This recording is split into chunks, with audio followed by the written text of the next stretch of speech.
Hola, pues bueno, este tema es súper apasionante.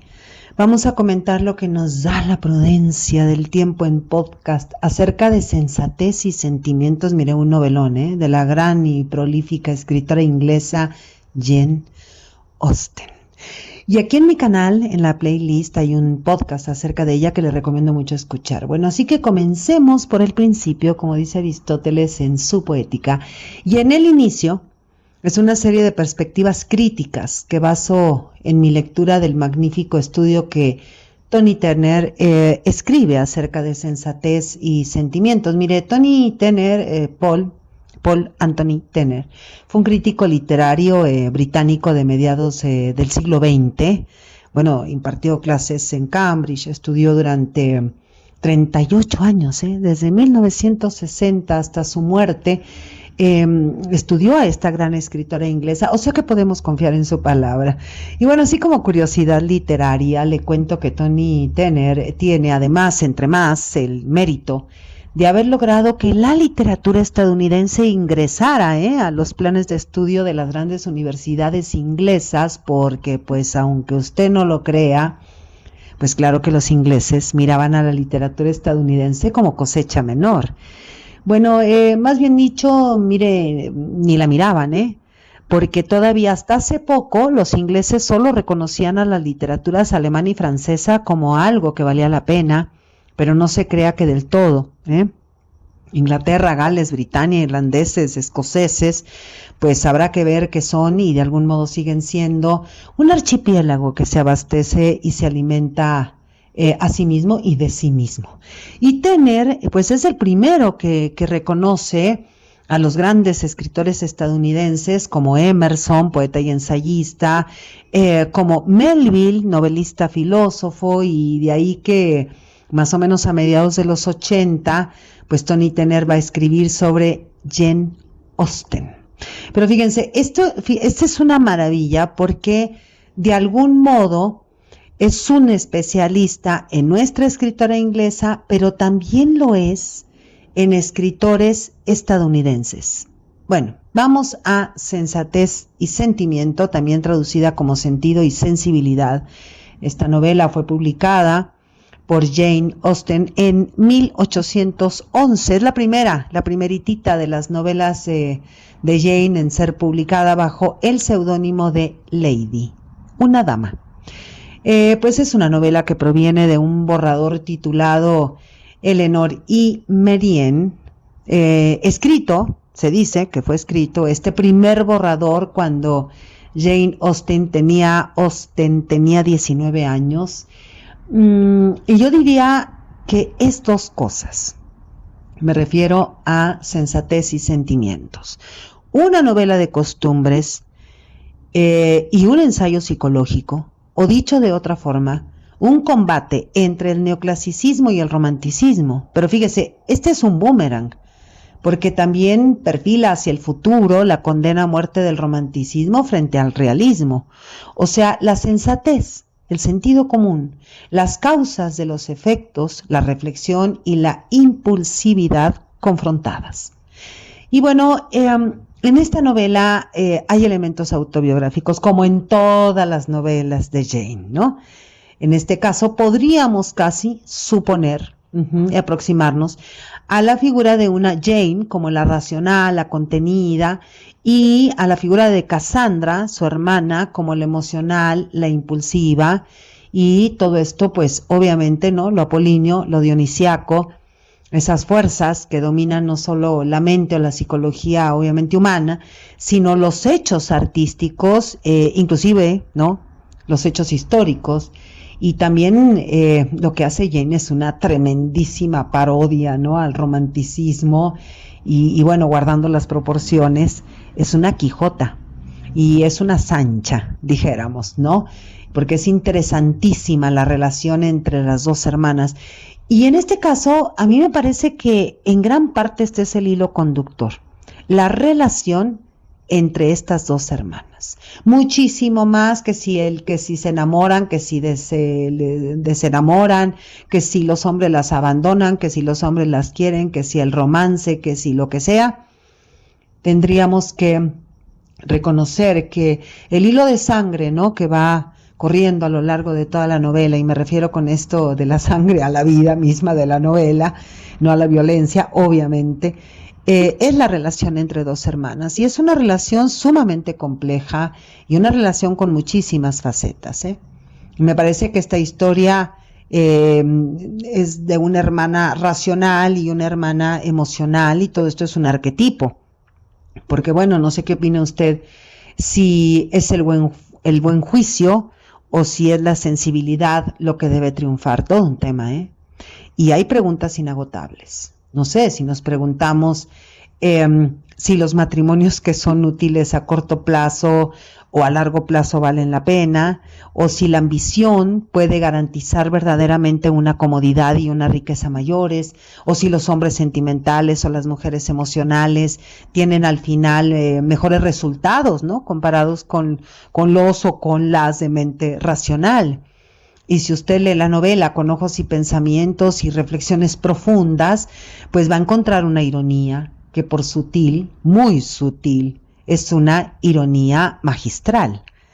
Y en ese mundo, en ese mundo de Jane, hay algo muy vital, mucho, muy vital, más allá de las propiedades territoriales, porque la novela inicia acerca de todo un asunto, ¿no?, del dinero y las propiedades de las familias, y más allá también de la conquista del amor.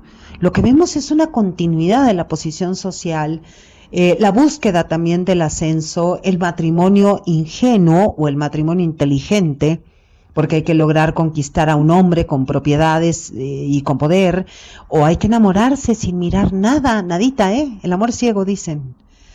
Bueno, pues usted cómo ve esto.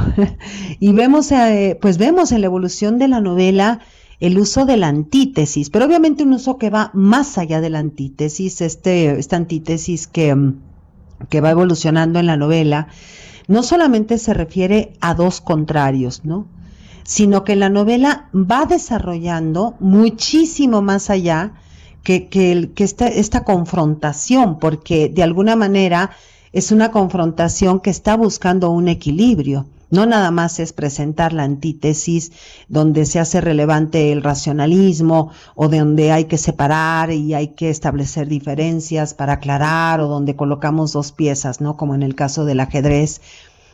Bueno, y además reconozcamos, ¿no?, que Jane sabe hacer literatura, es decir, sabe jugar con las piezas literarias, ¿no? Y encontramos estos como pareados, ¿no?, heroicos, porque aquí ambos pensamientos, los dos, el racional, el irracional, no triunfan uno por encima de otro, sino que cada uno va presentando los movimientos de sus virtudes y de sus errores. Por eso es que hay evolución en la antítesis. No nada más se trata de presentar a dos hermanas diferentes, ¿no?, o a dos hombres diferentes, o a dos familias diferentes, sino que en esa evolución de la antítesis, reiteramos, hay estos movimientos, ¿no? Cuáles son las virtudes de uno, los errores del otro, y cómo las virtudes de uno se van a convertir en errores de otro. Es una cuestión verdaderamente extraordinaria. Y bueno, pues hay que recordar que estamos en el siglo XVIII y que la novela tiene como base la antítesis, las abstracciones polarizadas, la confrontación de estereotipos, la oposición automática de los extremos, y este esquema inflexible de la novela, que es la matriz de la novela del siglo XVIII, pues contiene ya el embrión de la novela del siglo XIX, donde la inestabilidad de los individuos va a chocar, se va a confrontar con la necesidad de estabilidad que desean las estructuras sociales. Y esto es lo que desencadena el tema de sensatez y sentimiento. Pero recordemos que todas estas antítesis que hemos mencionado ahorita van a evolucionar, van a buscar un equilibrio. Y bueno, definitivamente, y lo afirmo y lo digo sin guiño de la menor duda, las novelas de Jane Austen apuntan pues hacia un futuro, en concreto, a El malestar en la cultura, de Sigmund Freud, un ensayo imperdible. Y aquí en ese ensayo que Freud publica en 1930, más de un siglo después de que Jane publicara esta su primera novela, Bueno, y es que tampoco dudamos que Freud haya leído con avidez las obras de Jane Austen, aunque se enojen, ¿no? Los grandes eruditos del psicoanálisis y digan, pero ¿cómo es posible? Vemos muchísimo de esta autora en este estudio de Sigmund Freud, El malestar en la cultura. Pero a ver, solo para aclarar, no pretendo decir que Jane Austen sea precursora del psicoanálisis, para nada, sino que hay una especie de conexión perenne entre temas que no terminamos por resolver. Y uno de esos temas que no terminamos por resolver es la inestabilidad individual y la búsqueda de estabilidad social. Ahora leemos la novela hay que leerla bien, ¿no? Para notar la extraordinaria geometría argumental. Es de verdad, es una cuestión impresionante ver esa geometría. Ya hablaremos en el siguiente podcast acerca de la geometría argumental. Por lo pronto podríamos decir, bueno, dos hermanas de temperamentos contrarios. Acuérdense, en evolución, dos hombres respetables que no evolucionan, porque las que evolucionan son las hermanas.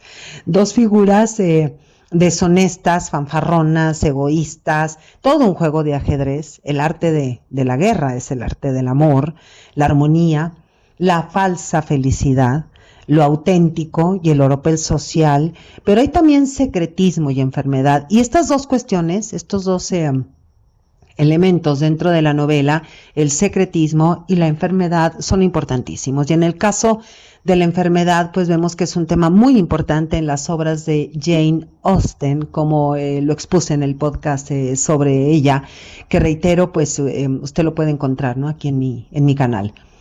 Y hay aquí en Sensatez y Sentimiento, pues personajes que guardan secretos, que se reservan explicaciones, y cuando comunican, pues es para atacar al otro como si fuera una especie de rival. Es que vemos en la novela como que todos se convierten en rivales, ¿no? Como que todos se atacan, pero al mismo tiempo, ¿no? Los matrimonios se atacan, los amores se atacan, es decir, todo el tiempo hay una especie de combate, ¿no? Interno en la obra, porque lo que va a hacer Jane es que va a poner en boca de los personajes la verdad. Y la verdad es un arma letal. La verdad es una daga, muy peligrosa, ¿eh? Por ejemplo, donde dice, todo dejará pronto de ser un secreto. Pues parece más una amenaza que una revelación de la verdad. Y tiene que ver con las intenciones perversas, ¿no? De personajes fríos, egoístas, calculadores, pues que usted encontrará en esta novela y en las otras, ¿no? En las demás novelas de Jane. Bueno, ahora, en estos secretismos, que se da mucho en el juego de las relaciones secretas, ¿no? Jane es, de verdad, auténticamente una experta, porque encontramos en la novela el cuchicheo, el cotilleo, le ruego que no lo diga porque es un secreto. Mire el absurdo, la ironía cuando decimos eso. Es que cuando lo decimos, no lo diga porque es un secreto, pues ya no es secreto. Y de esto también, de ese secretismo, pues hay todo un juego irónico, ¿no? Toda una burla, toda una parodia, toda una farsa, ¿no? Dentro de estos juegos sociales, donde parecería que los personajes todo el tiempo están como en una especie de baile de máscaras, ¿no? En las obras de Jane Austen, sobre todo aquí en Sensatez y Sentimiento, donde hay hasta conspiraciones eróticas. Y sabe que es lo que más ocultan los personajes de Sensatez y Sentimiento, ¿no? Y lo que ocultan son sus limitaciones y sus represiones. Y bueno, todos y todas, todas están ocultando algo y todos ocultan algo. Sobre todo en los altos estamentos sociales es donde más secretismo hay. Y es increíble cómo el secreto, la necesidad de ocultar, es un código de comportamiento formal, así casi como muy aristocrático, muy enmascarado, casi como dime qué ocultas, ¿no? Y develarás tus limitaciones y tus represiones. Esto es una tremenda aportación de Jane Austen al desarrollo del personaje en la novelística. Y bueno, aquí también incluimos el disimulo, ¿no? Disimular. Bueno, y ahí está en la novela, ¿no? En estas novelas que son una maravilla. Bueno, y no está de más decir que por eso el crítico Harold Bloom, el autor del controvertido, criticado y útil ensayo El Canon Occidental, pues mire, no dudó, pero ni una pizca, en incluir a Jane Austen en el canon. Y Harold Bloom no solo no la incluyó a ella, o sea, no solamente a ella, incluyó, bueno, o incluida Jane, ¿no? Va también a sumar a Emily Brontë, George Eliot, Virginia Woolf, bueno, y a estas 4 mujeres, pero aquí la cuestión es muy importante porque lo que dice Harold Bloom es por qué Jane Austen está en el canon occidental. El canon occidental es una cosa increíble porque es como decir, es una lectura obligada, ¿no? No me refiero obligada en un sentido, en el sentido negativo de la obligación, sino que hay que leerla, es una invitación a la lectura. Y una de las cuestiones, entre muchísimas otras, decíamos que aporta Jane Austen a la novelística, es cómo maneja el silencio y cómo el silencio es parte del honor y de la dignidad.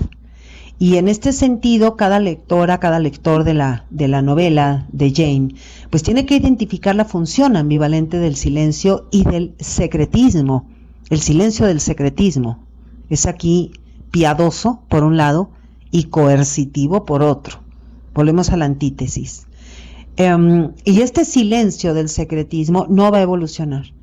Entonces, es increíble cómo funciona, ¿no? En realidad la novela, porque podríamos casi aquí en nuestra imaginación mirar cómo las 2 hermanas, ¿no? Eleanor y Marianne, lo que hacen es que van evolucionando en la novela, pero todo alrededor de ellas queda como si dijéramos inmóvil, ¿sí? Porque ellas son las que van entendiendo cómo va funcionando este mundo absurdo, ¿no?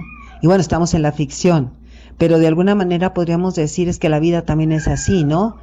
Y de esto dice Tony Tenner, dice, el secretismo es con frecuencia una obligación penosa impuesta por las normas de una sociedad rígida, que también se puede convertir en una estrategia para oponerse a estas o sortearlas. Y esto lo dice acerca de Sensatez y Sentimiento, pues una novela pendular.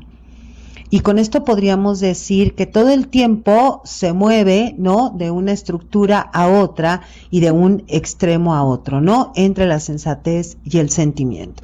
Bueno, pues, y también se mueve entre el secretismo y la enfermedad. En ese movimiento de péndulo. Y mire lo que hace Jane, qué bárbara, es desplegar pues toda su maestría en una sintomatología de la melancolía, una enfermedad propia de los seres emocionales, de los sujetos sentimentales. Por supuesto que los sujetos racionales no pueden padecer melancolía, porque siempre están racionalizando. Y aquí lo que vemos en la novela, en Marianne, es que la jaqueca, el llanto, la ansiedad, porque el cuerpo es el vehículo de la expresión de las emociones, y esto de ser sentimental o emocional es un malestar.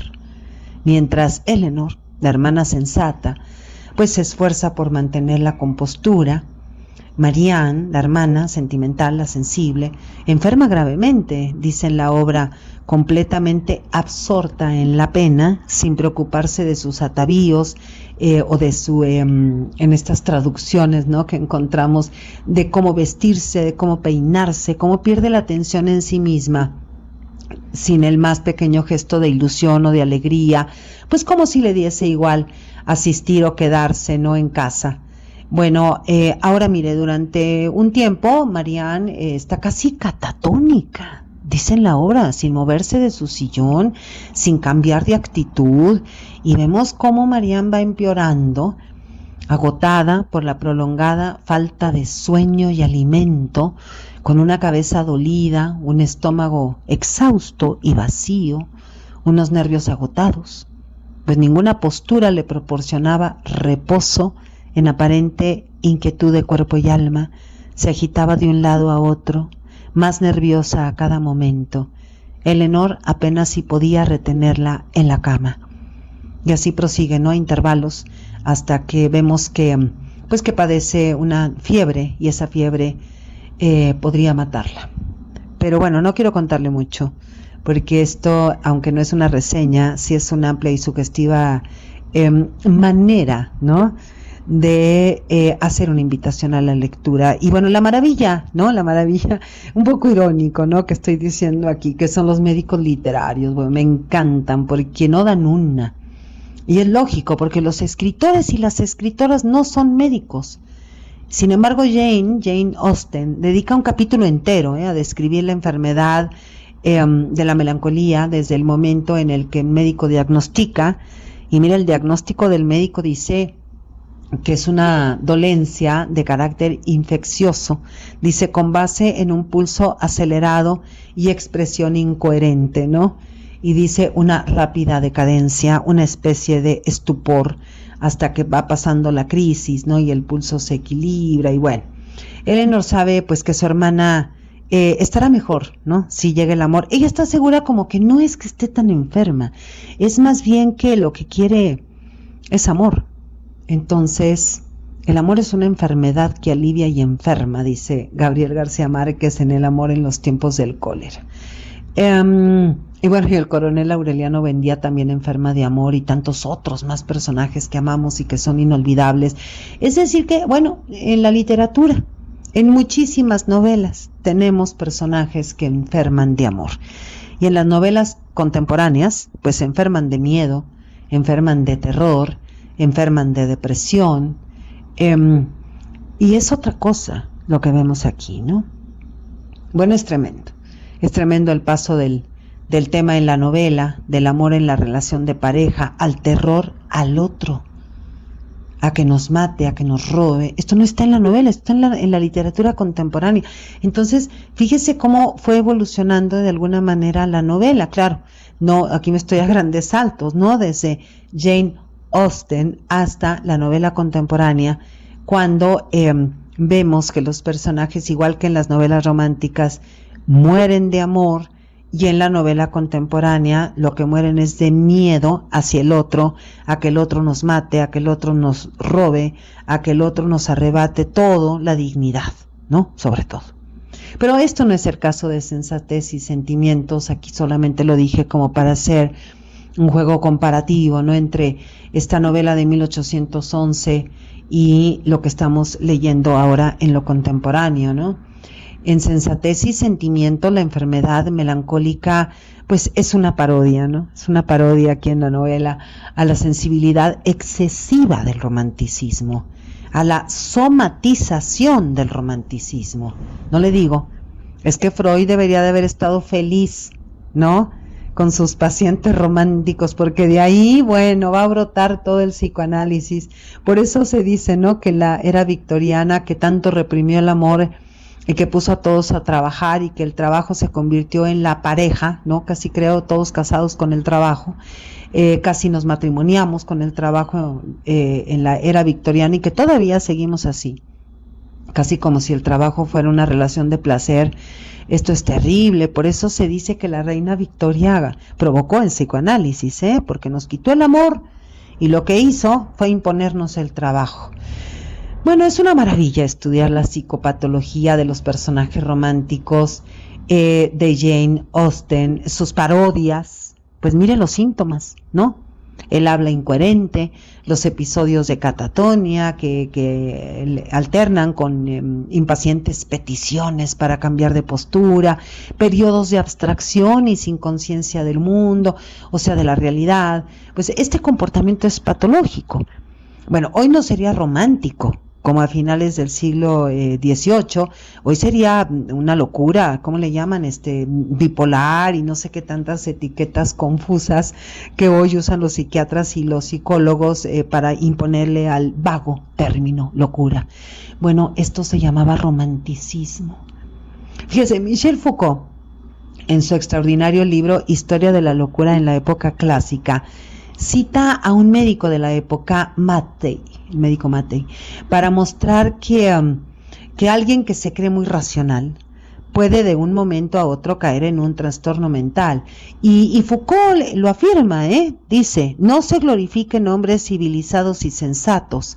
Esa pretendida sabiduría de la cual se vanaglorian puede quedar destruida o perturbada en un instante. Un acontecimiento inesperado, una emoción viva y repentina del alma, puede transformar al momento en furioso o en idiota al hombre más razonable y de mayor ingenio.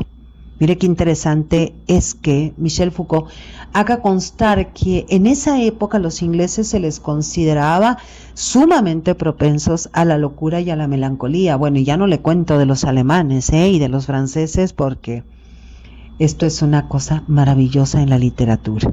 Y aquí tome usted en cuenta que los hombres de la época de Jane Austen deben cuidar sus intereses financieros y que las mujeres se nutren de novelas y de novelas románticas. Me refiero en la época, no me estoy refiriendo tanto a dentro de la novela, sino en la época de Jane, donde los hombres, bueno, pues están ahí cuidando sus propiedades y las mujeres, a gustísimo, ¿no? Que están lee novelas románticas básicamente.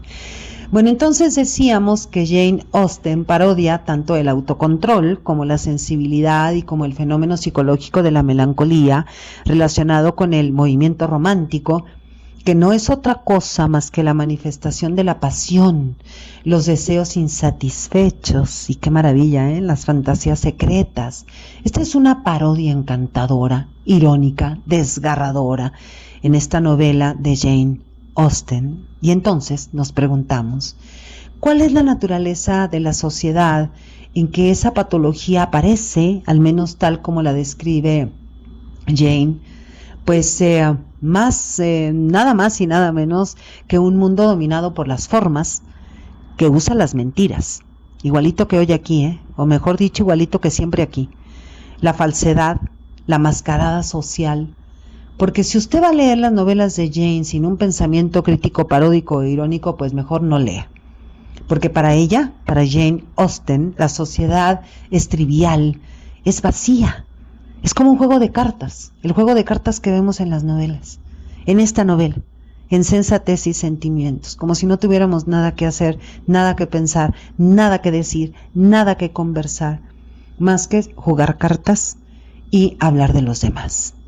Y es que Jane Austen es mordaz hasta la médula de la realidad. ¿Ve por qué le digo que sus novelas apuntan al futuro?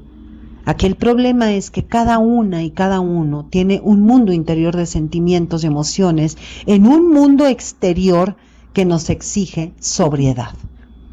Hay un momento en la novela en el que Marianne, la sensible, ¿no?, responde con un tono enérgico a Eleanor, su hermana, la racional.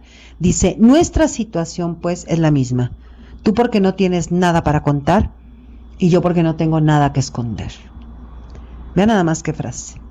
Pero si usted lee con atención, todos y todas leemos con atención y profundidad, pues veremos que este comentario no es justo para Eleanor.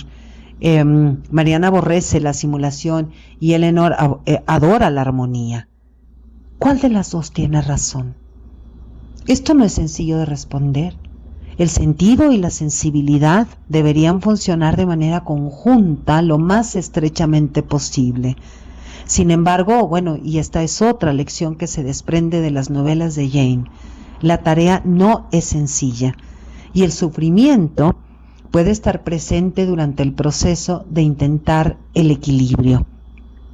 Ese equilibrio debería ser nuestra aspiración. Soy Margarita Díaz de León, Literatura en Espiral.